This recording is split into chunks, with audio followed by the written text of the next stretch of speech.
ബന്ധപ്പെട്ട ഒരു വിഷയത്തിൽ വളരെ വലിയൊരു ടേണിംഗ് പോയിന്റ് ഉണ്ടായിരിക്കുന്നു. ആ വോയിസ് കേട്ടതിന് ശേഷം നമുക്ക് വിഷയത്തിലേക്ക് വരാം. സാഹിർ എന്ന് പറയുന്ന പൊതുപ്രവർത്തകന്റെ വോയിസാണിത്. അദ്ദേഹം ഞാനുമായി നടത്തിയ ഹ്രസ്വമായ ഒരു സംഭാഷണത്തിന്റെ ഒരു ഭാഗമാണ്.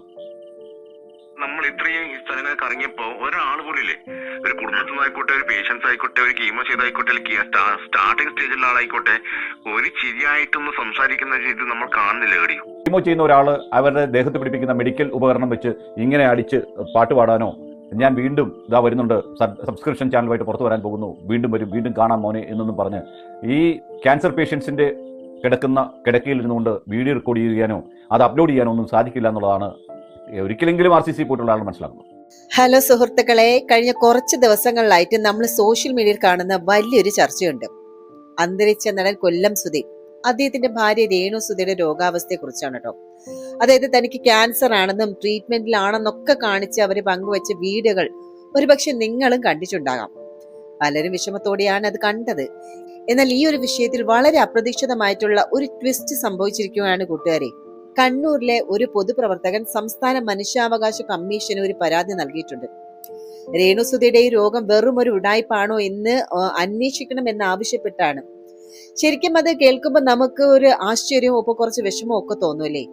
എന്തായിരിക്കും ഇതിന്റെ പിന്നിലുള്ള ഒരു സത്യാവസ്ഥ എന്നുള്ളത് ആ ഒരു വീഡിയോ കാണുമ്പോൾ നമുക്ക് മനസ്സിലാകും. മുഴുവനായിട്ട് കാണുക, സ്കിപ്പ് ചെയ്യാതെ. ഓക്കെ, അപ്പം നമുക്ക് ആദ്യം ആ വീഡിയോ ഒന്ന് കണ്ടു നോക്കാം. പൊതുസമൂഹം കുറച്ച് ദിവസങ്ങളായി ചർച്ച ചെയ്തുകൊണ്ടിരിക്കുന്ന ഒരു വിഷയമാണ് രേണു സുധിയുടെ അസുഖം. അതുമായി ബന്ധപ്പെട്ട ഒരു വിഷയത്തിൽ വളരെ വലിയൊരു ടേണിംഗ് പോയിന്റ് ഉണ്ടായിരിക്കുന്നു. ആ വോയിസ് കേട്ടതിന് ശേഷം നമുക്ക് വിഷയത്തിലേക്ക് വരാം. സാഹിർ എന്ന് പറയുന്ന പൊതുപ്രവർത്തകന്റെ വോയിസാണിത്. അദ്ദേഹം ഞാനുമായി നടത്തിയ ഹ്രസ്വമായ ഒരു സംഭാഷണത്തിന്റെ ഒരു ഭാഗമാണ്. നമ്മൾ ഇത്രയും ഈ സ്ഥലങ്ങൾ കറങ്ങിയപ്പോ ഒരാൾ പോലില്ലേ, ഒരു കുടുംബത്തിൽ നിന്നായിക്കോട്ടെ, ഒരു പേഷ്യൻസ് ആയിക്കോട്ടെ, ഒരു കീമോ ചെയ്തായിക്കോട്ടെ, സ്റ്റാർട്ടിംഗ് സ്റ്റേജിലുള്ള ആളായിക്കോട്ടെ, ഒരു ചിരിയായിട്ടൊന്ന് സംസാരിക്കുന്ന രീതി നമ്മൾ കാണുന്നില്ല എവിടെയും. ഇല്ല, ഒരിടത്തില്ല. ഒരു സ്ഥലത്ത് ആകെ രേണുവിന്റെ മാത്രമേ ഞാൻ കണ്ടിട്ടുള്ളൂ. രേണു സുധി എന്ന് പറയുന്ന എന്താണ് അവരെ വിളിക്കേണ്ടത്, സിനിമാ നടിയെന്നോ അല്ലെങ്കിൽ നമുക്ക് എളുപ്പം പറയാം, മുൻ ഒരു ഹാസ്യതാരം സുധിയുടെ ഭാര്യ. അയാളുടെ മരണശേഷം നിരവധി വിവാദങ്ങളിൽപ്പെട്ട ഒരു സ്ത്രീ. ഭർത്താവിൻ്റെ ആദ്യ മകനുമായി ബന്ധപ്പെട്ടും ഒക്കെ വിഷയങ്ങളാണ്. എനിക്കൊന്ന് അവരെക്കുറിച്ച് വളരെ തുച്ഛമായ വീഡിയോകൾ മാത്രമേ ചെയ്തിട്ടുള്ളൂ. അവരുടെ ഇപ്പോൾ അവർക്ക് എന്തോ അസുഖമാണെന്ന് പറയും. പത്തനംതിട്ട ജില്ലയിലെ ഒരു ഹോസ്പിറ്റൽ അഡ്മിറ്റ് ആവുകയും അവിടെ നിന്ന് കോട്ടയം മെഡിക്കൽ കോളേജിലേക്ക് പോവുകയും ചെയ്തു. കീമോ ചെയ്യുന്ന ഒരു പേഷ്യൻറ്റിൻ്റെ തലമുടി പൂർണ്ണമായും പോകും, വിഗ് വെക്കാൻ വേണ്ടിയൊന്നും ഇരിക്കത്തില്ല. 2, കീമോ ചെയ്യുന്ന ഒരാൾ അവരുടെ ദേഹത്ത് പിടിപ്പിക്കുന്ന മെഡിക്കൽ ഉപകരണം വെച്ച് ഇങ്ങനെ അടിച്ച് പാട്ട് പാടാനോ, ഞാൻ വീണ്ടും ഇതാ വരുന്നുണ്ട്, സബ്സ്ക്രിപ്ഷൻ ചാനലുമായിട്ട് പുറത്തു വരാൻ പോകുന്നു, വീണ്ടും വരും, വീണ്ടും കാണാൻ മോനെ എന്നൊന്നും പറഞ്ഞ് ഈ ക്യാൻസർ പേഷ്യൻസിന്റെ കിടക്കുന്ന കിടക്കയിൽ ഇരുന്നുകൊണ്ട് വീഡിയോ റെക്കോർഡ് ചെയ്യാനോ അത് അപ്ലോഡ് ചെയ്യാനോ ഒന്നും സാധിക്കില്ല എന്നുള്ളതാണ് ഒരിക്കലെങ്കിലും RCC പോയിട്ടുള്ള ആൾ മനസ്സിലാക്കുന്നത്. എന്നെ കേൾക്കുന്ന പലരും RCCയിൽ പോയിട്ടുള്ളവരോ അല്ലെങ്കിൽ രോഗികളെ കാണാൻ പോയിട്ടുള്ളവരോ കുടുംബത്തിലോ എവിടെയെങ്കിലുമൊക്കെ ക്യാൻസർ പേഷ്യൻസ് ഉണ്ടാവും. ഇത് നിങ്ങൾ താരതമ്യം ചെയ്ത് നോക്കണം എന്ന് മാത്രമേ എനിക്ക് അക്കാര്യത്തിൽ പറയുള്ളൂ. അദ്ദേഹമായിട്ടുള്ള സംഭാഷണം സ്വകാര്യമായ സംഭാഷണത്തിന്റെ ചില ശകലങ്ങളായതുകൊണ്ടാണ് പൂർണ്ണമായും കേൾപ്പിക്കുന്നത്. അദ്ദേഹത്തിന്റെ പേര് സാഹിർ കണ്ണൂർ എന്നാണ്. ഇദ്ദേഹം ഒരു പൊതുപ്രവർത്തകനാണ്. ഇദ്ദേഹം ഇപ്പോൾ ഒരു സംശയമായിട്ട് മുമ്പോട്ട് വന്നിരിക്കുന്നു.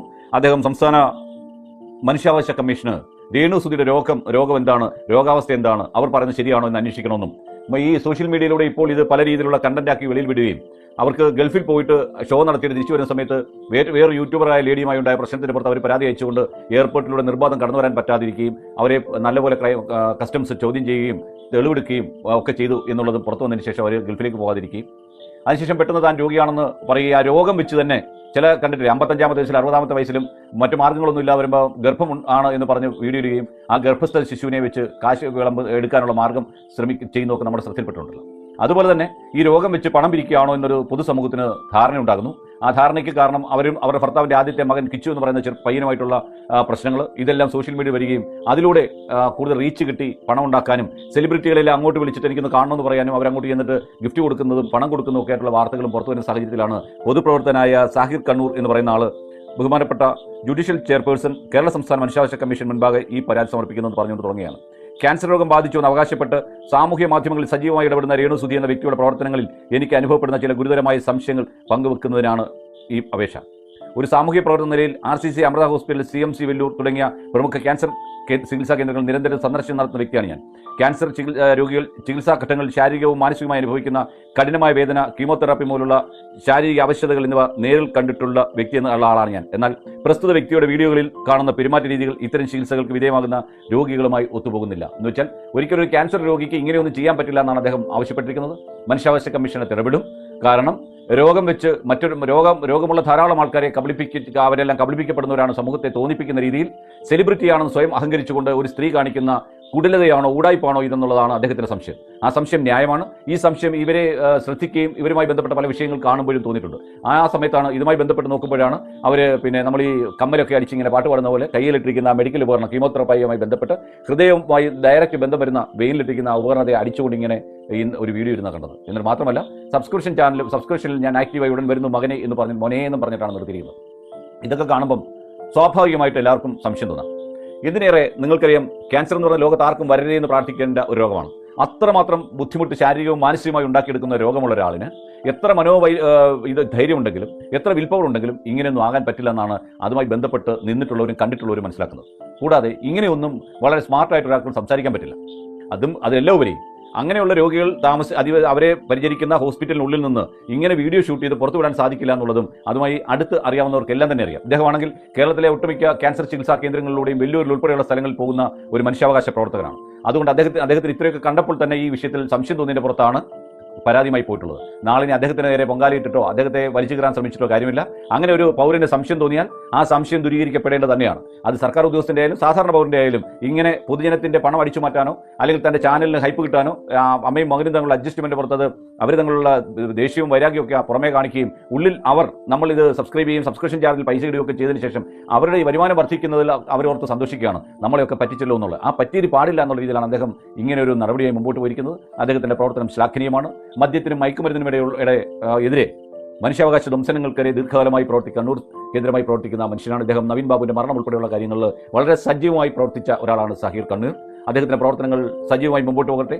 രേണു സുധി പറയുന്നത് കള്ളമാണെങ്കിൽ അവരെ പൊതുസമൂഹം ഒറ്റപ്പെടുത്തട്ടെ. അതല്ല അവർ പറയുന്നത് സത്യമാണെങ്കിൽ ക്യാൻസറിനെ അതിജീവിച്ചു എന്ന ഒരു യുവ താരമായിട്ടോ അല്ലെങ്കിൽ സെലിബ്രിറ്റി ആയിട്ടോ അതും അല്ലെങ്കിൽ സബ്സ്ക്രിപ്ഷൻ ചാനൽ നടത്തുന്ന യൂട്യൂബറായിട്ടോ നിങ്ങൾ കൂട്ടുകാരെ, ഈ പരാതി നൽകിയ സഹീർ കണ്ണൂർ എന്ന് പറയുന്ന ആള് ഒരു സാധാരണക്കാരനല്ല കേട്ടോ. വർഷങ്ങളായിട്ട് RCCയിലും അതുപോലെ വെല്ലൂരിലും അമൃതയിലും ഒക്കെ ക്യാൻസർ രോഗികളെ സന്ദർശിക്കുകയും അവർക്ക് വേണ്ടി പ്രവർത്തിക്കുകയും ഒക്കെ ചെയ്യുന്ന ഒരാളാണ്. അതുകൊണ്ട് തന്നെയാണ് ഈ ഒരു ക്യാൻസർ പേഷ്യന്റ് കടന്നു പോകുന്ന ഒരു ശാരീരികവും അതുപോലെ മാനസികവുമായിട്ടുള്ള അവസ്ഥ എന്താണെന്ന് അദ്ദേഹത്തിന് നന്നായി അറിയാം.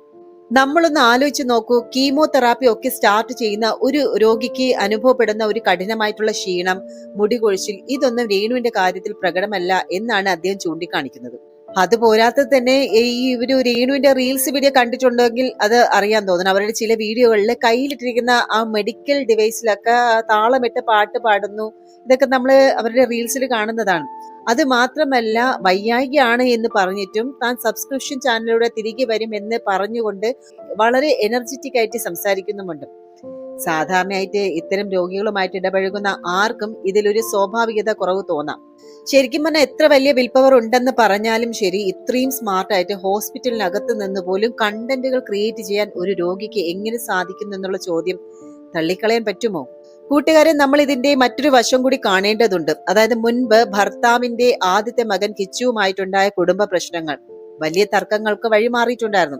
അതിന് തൊട്ട് പിന്നാലെ ഗൾഫ് ഷോ കഴിഞ്ഞ് വന്നപ്പോൾ എയർപോർട്ടിൽ വെച്ച് ഈ ഒരു കസ്റ്റംസ് ചോദ്യം ചെയ്തു. അതുൾപ്പെടെയുള്ള വലിയ വിവാദങ്ങളിലൊക്കെ ഇവർ പെട്ടിരുന്നല്ലോ. നമ്മളെ വാർത്തകളും അറിഞ്ഞതാണ്. ഈ ഒരു വിവാദങ്ങളെല്ലാം കൊടുമ്പിരിക്കൊണ്ട് നിൽക്കുന്ന സമയത്താണ് പെട്ടെന്ന് തനിക്ക് ക്യാൻസർ ആണെന്ന വാർത്തയുമായിട്ട് ഇവർ രംഗത്ത് വരുന്നത്. ഇവിടെ സോഷ്യൽ മീഡിയയിൽ ചില ഇൻഫ്ലുവൻസേഴ്സിന്റെ ഒരു ബിസിനസ് തന്ത്രങ്ങളെ കുറിച്ച് പൊതുസമൂഹത്തിന് സംശയം തോന്നുന്നത് ഇവിടെയാണ് കേട്ടോ. അതായത് ഈ വിവാദങ്ങളിലൊക്കെ നിന്ന് ശ്രദ്ധ തിരിക്കാനും അതുപോലെ ചാനലിന് വലിയ രീതിയിൽ റീച്ചും സബ്സ്ക്രിപ്ഷനും ഒക്കെ കിട്ടാൻ അല്ലെങ്കിൽ വരുമാനം ഒക്കെ ഉണ്ടാക്കാൻ വേണ്ടിയിട്ട് ഈ സെലിബ്രിറ്റികളെയും ഒപ്പം ആരാധകരെയും വൈകാരികമായിട്ട് സ്വാധീനിച്ച് സാമ്പത്തിക സഹായങ്ങൾ നേടിയെടുക്കാനും ഈ ഒരു രോഗത്തെ ഒരു ആയുധമാക്കുകയാണോ എന്നുള്ള സംശയം. അങ്ങനെയാണെങ്കിൽ യഥാർത്ഥത്തിൽ രോഗം വന്ന് കഷ്ടപ്പെടുന്ന ആയിരക്കണക്കിന് അവരുടെയൊക്കെ അവസ്ഥ ഒന്ന് ആലോചിച്ച് നോക്കി. അവർ അങ്ങനെയുള്ള മനുഷ്യരെ സഹായിക്കാൻ മനസ്സ് കാണിക്കുന്ന ഈ ഒരു പൊതുസമൂഹത്തെ ഒക്കെ കബളിപ്പിക്കുന്ന തരത്തില് ഒരു കടുത്ത ചതി തന്നെയല്ലേ ഇത്. ഏതായാലും ഈ ഒരു പരാതി ഇപ്പോൾ മനുഷ്യാവകാശ കമ്മീഷന്റെ മുന്നിലുണ്ട്. ഒരു ഔദ്യോഗിക അന്വേഷണം നടക്കട്ടെ. അവർ പറയുന്നത് കള്ളമാണെങ്കിൽ തീർച്ചയായിട്ടും പൊതുസമൂഹം അവരെ കുറ്റപ്പെടുത്തണം. കാരണം രോഗം വെച്ച് ഒരു ബിസിനസ് നടത്തുന്നത് അങ്ങ് അംഗീകരിക്കാൻ കഴിയില്ല. എന്നാൽ നേരെ മറിച്ച് ഈ പറയുന്നത് സത്യമാണെങ്കിൽ ശരിക്കും ഈ ഒരു കഠിനമായ രോഗാവസ്ഥയിലും അവർ കാണിക്കുന്ന ആ ഒരു പോസിറ്റിവിറ്റിയും ആ ഒരു മനോധൈര്യത്തെയും ഒക്കെ നമ്മൾ അഭിനന്ദിക്കുക തന്നെ ചെയ്യും. ഒരു അവതാരക എന്ന നിലയിൽ ഞാൻ ഇതിൽ ഒരു അന്തിമ വിധിയൊന്നും പറയുന്നില്ല. സത്യാവസ്ഥ അന്വേഷണത്തിലൂടെ തന്നെ പുറത്തു വരട്ടെ. അപ്പൊ എന്തായാലും ഈ വിഷയത്തിൽ നിങ്ങൾക്ക് എന്താണ് പറയാനുള്ളത്? രേണുവിന്റെ വീഡിയോകൾ കാണുമ്പോൾ നിങ്ങൾക്ക് ഒരു സ്വാഭാവികത കുറവ് അനുഭവപ്പെട്ടിട്ടുണ്ടോ? ഉണ്ടെങ്കിൽ അത് കമന്റ് ബോക്സിൽ തീർച്ചയായിട്ടും രേഖപ്പെടുത്തുക. നിങ്ങളുടെ അഭിപ്രായങ്ങൾ എന്ത് തന്നെ ആയാലും അത് എഴുതുക കേട്ടോ. കാരണം നമുക്കറിയണ്ടേ നിങ്ങൾക്കും അങ്ങനെ ഒരു സംശയം തോന്നിയിട്ടുണ്ടോ എന്നുള്ളത്, പ്രേക്ഷകർക്ക് അങ്ങനെ തോന്നിയിട്ടുണ്ടോ? എന്നാലും വീഡിയോ ഇഷ്ടപ്പെട്ട ലൈക്ക് ചെയ്യാനും സബ്സ്ക്രൈബ് ചെയ്യാത്തവരുണ്ടെങ്കിൽ സബ്സ്ക്രൈബ് ചെയ്യാനും മറക്കരുത്. അടുത്തൊരു വിശകലനവുമായി നമുക്ക് വീണ്ടും കണ്ടുമുട്ടാം. അതുവരെ എല്ലാവർക്കും നന്ദി, നമസ്കാരം.